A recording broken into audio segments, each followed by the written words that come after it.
Olá pessoal, vamos para mais um encontro, nosso terceiro encontro de neurobiologia das decisões de consumo. Hoje a gente vai tratar de psicologia evolucionista, teoria e prática, sempre com um pezinho na teoria, porque eu gosto de lembrar que para toda prática existe uma boa teoria, e depois a gente vendo exemplos práticos daquilo que a gente está abordando. Como sempre, vamos dividir em duas partes para vocês terem tempo de dar aquela relaxada, pensarem a respeito do que vocês estudaram antes de partir para a próxima etapa. Mas, claro, também como sempre, as duas partes são complementares. Tá? Antes de começar, vamos só fazer um Previously on Lost. Eu me lembro muito quando eu assisti Lost, né? Então era o que a gente já viu até aqui. Mas muito rapidamente, vamos dar uma revisitada no que a gente viu só para a gente se preparar para falar da psicologia evolucionista na teoria e na prática. Vamos começar então com o jogo da forca. Né? Vocês se lembram, acho que vocês brincaram muito, a gente ainda brinca, eu brinco com meu neto, né? Então de fazer um jogo da forca. Se a gente pegar aquela música do Belchior, que foi imortalizada pela Elis Regina, como vocês completariam, baseados no que a gente estudou até agora, ainda somos os mesmos e vivemos como os nossos? Vamos lá pensar um pouquinho, ainda somos os mesmos e vivemos como os nossos. Se vocês responderam paz, é lógico que vocês conhecem a música, né? Muitos de nós conhecemos, né? Uma música sensacional, né? Se vocês captaram a mensagem do que a gente viu até agora, ou se juntaram a música com o que a gente viu até agora, vocês podem pensar que ainda somos os mesmos e vivemos como nossos pais, os pais dos nossos pais, os pais dos pais dos nossos pais, até chegarmos aos nossos antepassados. Tá? Então, de alguma maneira, a gente está defendendo ao longo desses nossos encontros que a gente que existem comportamentos que a gente tem, comportamentos muitas vezes automáticos, na maioria das vezes inclusive, que a gente traz do passado, de um passado ancestral, daquele esquema de que Darwin vai às compras com o cérebro moldado no nosso passado ancestral.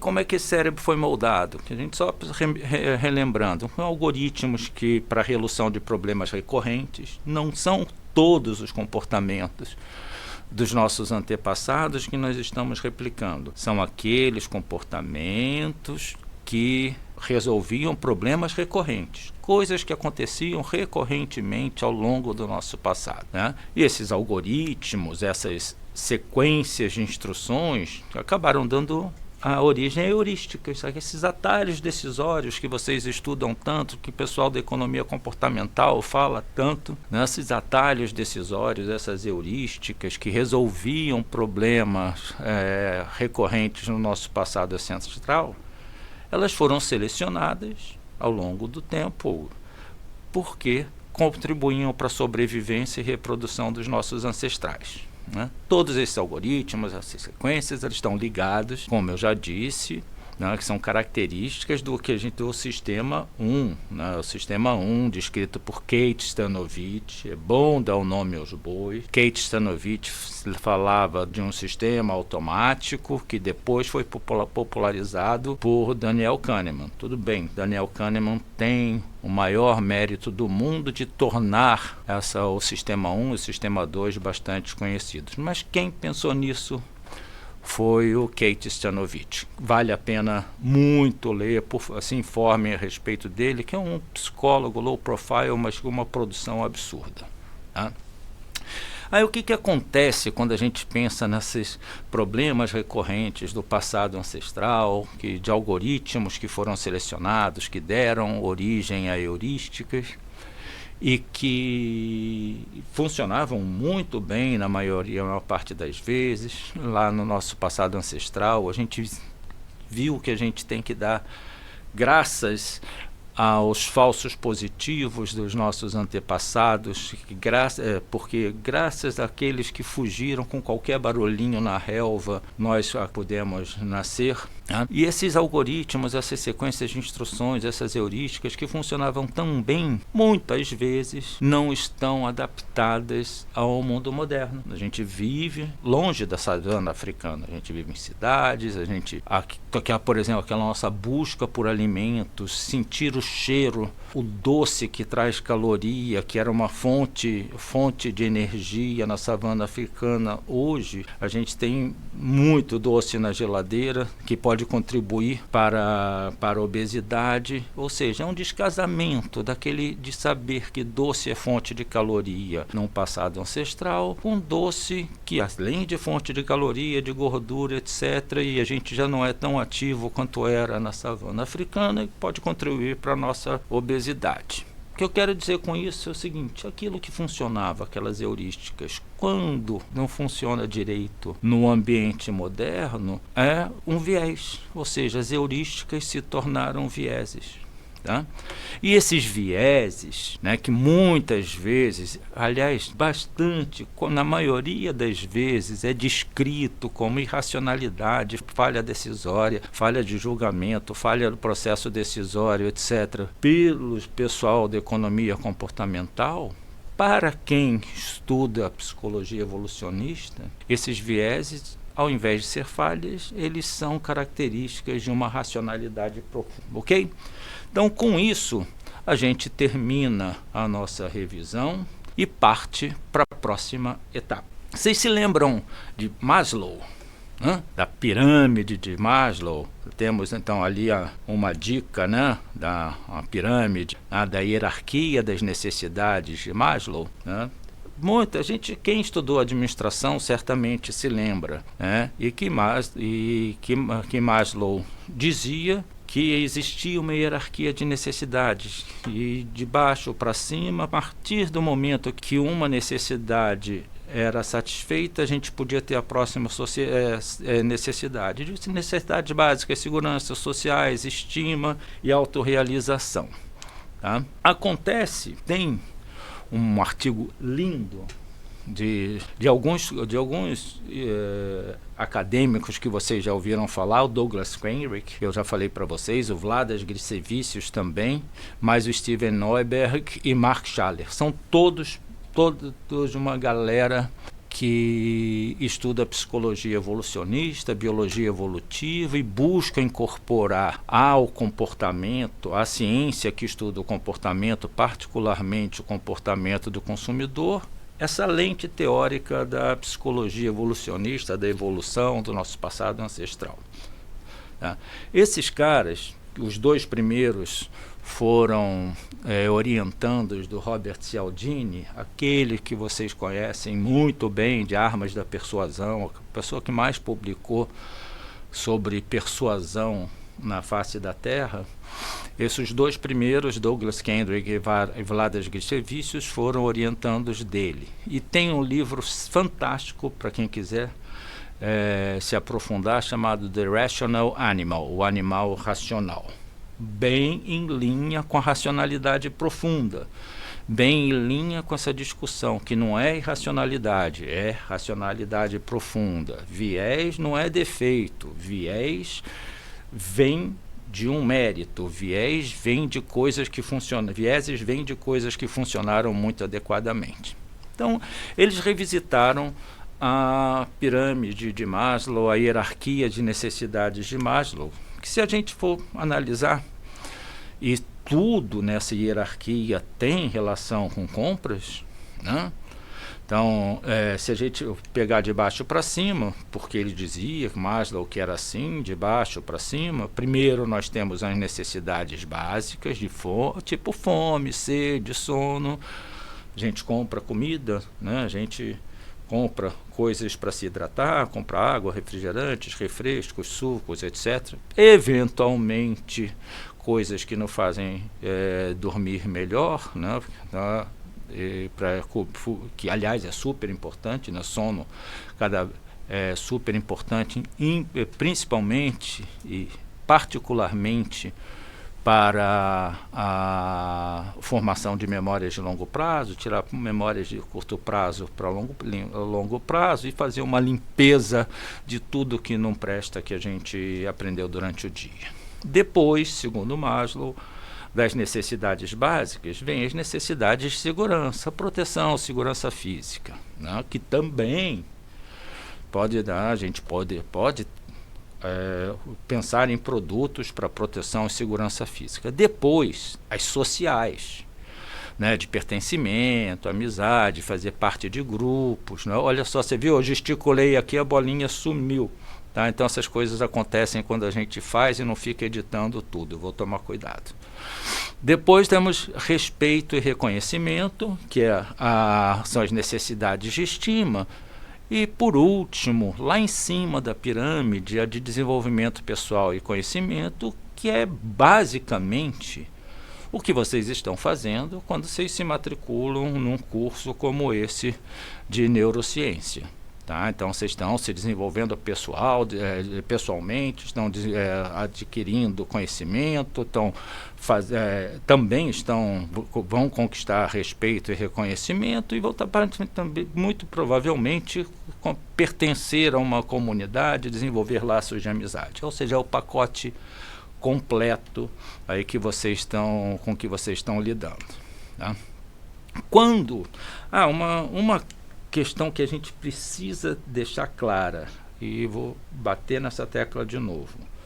Quando Maslow fala das necessidades, ele diz que uma necessidade de nível superior, ela só vai aparecer quando a necessidade do nível inferior for satisfeita. Então, só posso pensar em proteção quando eu tiver a fome, sede, as necessidades básicas satisfeitas. Eu só posso pensar em pertencimento quando eu tiver as necessidades de segurança e básicas satisfeitas. Eu só posso pensar em necessidades de estima quando as sociais, de segurança e básicas estiverem satisfeitas. Isso, vocês só poderiam pensar em desenvolvimento pessoal, autorrealização, quando todas as outras necessidades estivessem satisfeitas. Né? Essa é a primeira crítica que aqueles 4 autores fazem. Né? Que não necessariamente você pode ter uma necessidade de nível superior, estar motivado para ter aquela necessidade satisfeita, enquanto você ainda tem uma necessidade de nível inferior não satisfeita. Tá? É por isso que aqui, nessas necessidades que eles elencaram a partir dos princípios da psicologia evolucionista, né, elas podem ser de baixo para cima ou de cima para baixo. As necessidades fisiológicas básicas são muito semelhantes às básicas de Maslow, né, fome, sede, sono, etc. Depois de autoproteção, também, né, que é o segundo nível de Maslow. A afiliação e status que tem a ver com o grupo, se vocês olharem, tem muito a ver com as necessidades sociais de Maslow. Só que eles incluem 3 necessidades que Maslow nem sequer reconhecia, como atração de pares, que a gente já viu numa das aulas, manutenção de pares, que a gente já viu também, e cuidado com a prole. Aí vocês podem perguntar, mas onde é que ficam aquelas necessidades de autorrealização? Né? As necessidades de autorrealização dentro desse novo modelo fica dentro de status e afiliação, dentro de status, né? de a gente ser reconhecido pelo grupo, pelo nosso conhecimento, tá? Então, ou de afiliação, né? De a gente participar de algum grupo por adquirir conhecimento. Tá? Com base nessa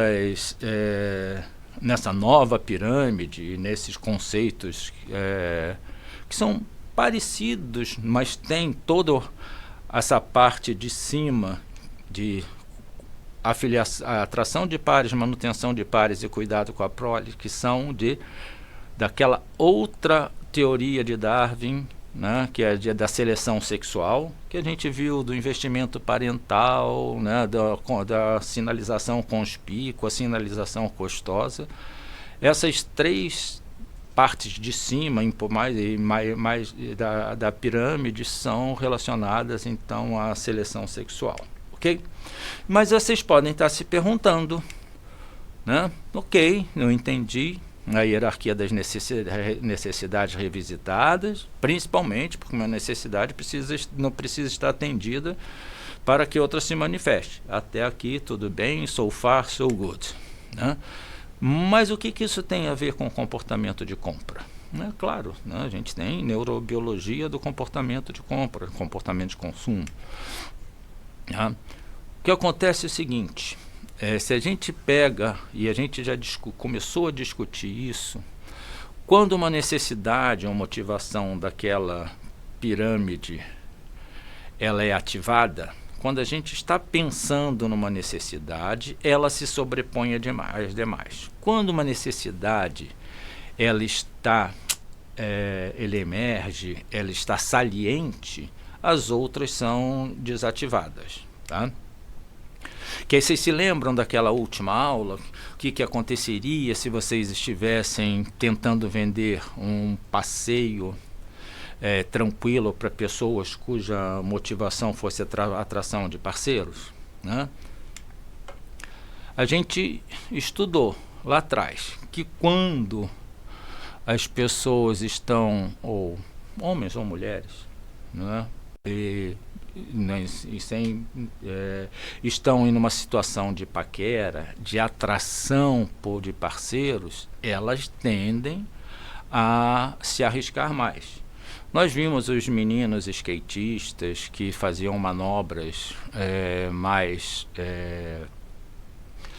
arriscadas na presença de mulheres, vimos que caras que dirigiam carros esportivos aumentavam o nível de testosterona, vimos que mulheres e homens escolhiam esportes mais radicais, quando num cenário romântico de curto prazo, mais de paquera, de conquista, de atração, né?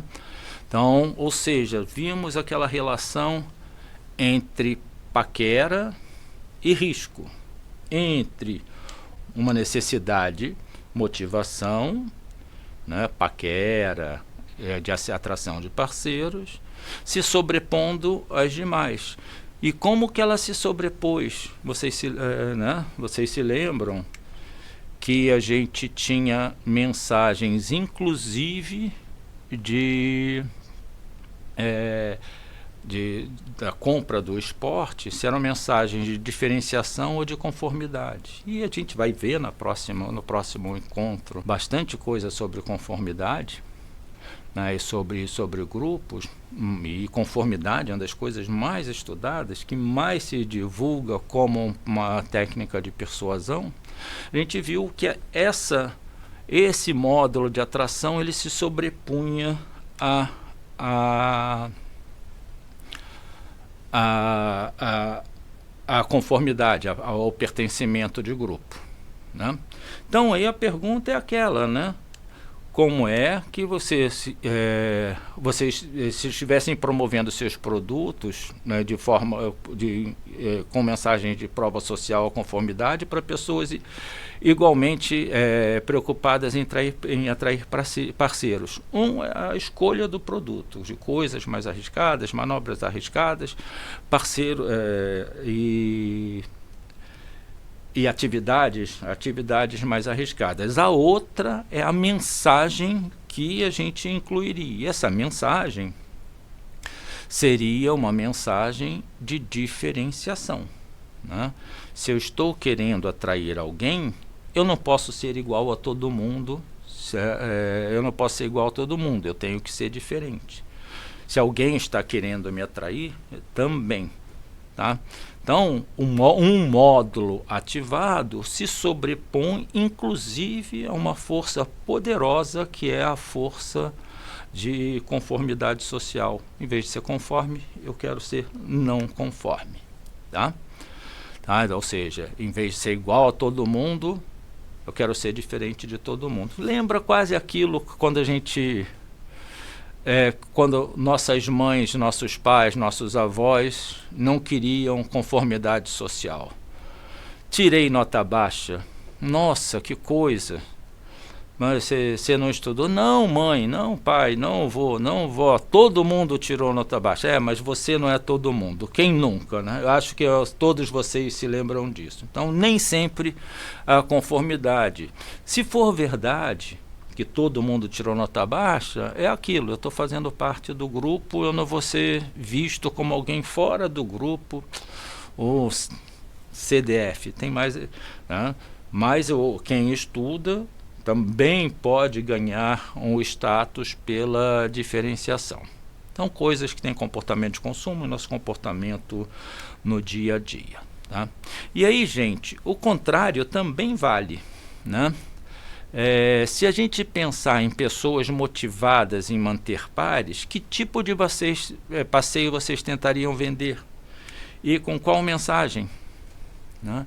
Então, se lembra, lá naquele experimento da minha dissertação de mestrado, né, a gente tinha uma mensagem, um cenário em que as pessoas encontravam um par e nunca mais iam ver, né, iam se despedir depois daquele love intenso.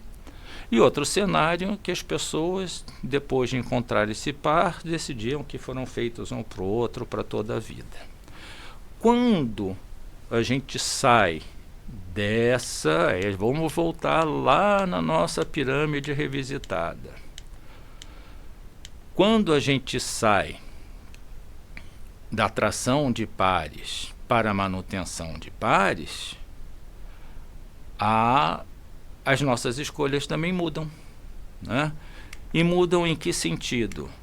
Mudam no sentido de que a gente vai buscar menos risco, a gente vai buscar mais segurança, tá? E aqueles passeios que o experimento lá deu certinho, os passeios mais tranquilos, mais seguros, de pouco risco, foram os passeios que as pessoas, os pares românticos de longo prazo, selecionaram. Né? Tá bom, e aí com que mensagem a gente promoveria o nosso produto ou serviço para pessoas que estão em relacionamentos duradouros? Então, pessoas que estão em relacionamentos duradouros, para pessoas em relacionamentos duradouros, as nossas mensagens são mais de conformidade. Se o foco estiver sendo o relacionamento, se aquilo que a gente está procurando ativar estiver sendo o relacionamento. Então, aquela conformidade social do Robert Cialdini, a prova social de que 9 entre 10 pessoas escolhem o produto tal, de que o produto é o preferido pelos brasileiros, pelos paulistas, pelos cariocas. Aquilo que não valia muito quando a gente estava pensando em atração de parceiros, passa a valer quando a gente está pensando em manutenção de parceiros. Tá? Então, produtos para casais formados são diferentes de produtos de casais de pessoas que estão em busca de casais ou então no relacionamento a longo prazo estão só ficando. Tá? Então, o comprometimento de longo prazo é diferente do só ficando, os produtos são diferentes, as mensagens são diferentes. Mensagens de diferenciação para o só ficando, mensagens de conformidade para o comprometimento. Tá? E a gente pode chegar e pensar, antes de dizer que isso só faz sentido depois de um café, pensar no seguinte: vamos lá, tem um horário nobre e tem uma novela. Em uma novela, e você vai no intervalo da novela, vai fazer uma propaganda da sua geladeira, né, da sua marca de geladeira ou de eletrodomésticos. Né? A novela é uma novela em que As pessoas são pessoas jovens que estão em busca de amor, cheio de balada e etc. As pessoas se relacionando no curto prazo, um ambiente bem jovem de pessoas não comprometidas com relacionamento duradouro. Aí você vai e o seu anúncio é: nossa, é a geladeira preferida no Brasil. Casou a geladeira com a novela? Quando a gente tem isso, a gente tem um priming, ou seja, a novela está ativando na mente do consumidor uma sensação de comprometimento de curto prazo, um módulo de atração de parceiros, de relacionamento de curto prazo. Mesmo que o consumidor seja eu, casado há 30 e tantos anos, com a mesma pessoa e ela comigo, mesmo que seja eu casado há tanto tempo num relacionamento de longo prazo, de comprometimento, quando eu estou vendo um programa que tem atração de parceiros, relacionamento de curto prazo, se eu estou entrando no clima, eu estou ativando aquele módulo. Aí vem lá a geladeira preferida do Brasil, né? Não casa.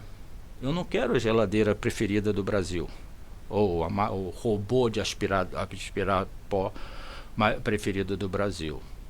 Se o priming, né, isso que está evocando nas pessoas é uma coisa um relacionamento de curto prazo, a oferta da sua geladeira, a mensagem da sua geladeira tem que ser porque a sua casa não é igual a todas as outras casas. Tá bom? Então a gente vai continuar daqui a pouco, depois do café de vocês, a explorar algumas proposições a respeito da psicologia evolucionista, indo mais a fundo nos conceitos do que em outros, né, para continuar vendo um pouquinho de teoria, né, para fundamentar a prática do que a gente vai fazer com os nossos produtos, nossos serviços e principalmente com as mensagens que nós vamos usar para ofertá-los. Ok? Tudo isso eu espero que vai fazer mais sentido depois do café, que eu vou tomar um que está logo ali, já já eu volto.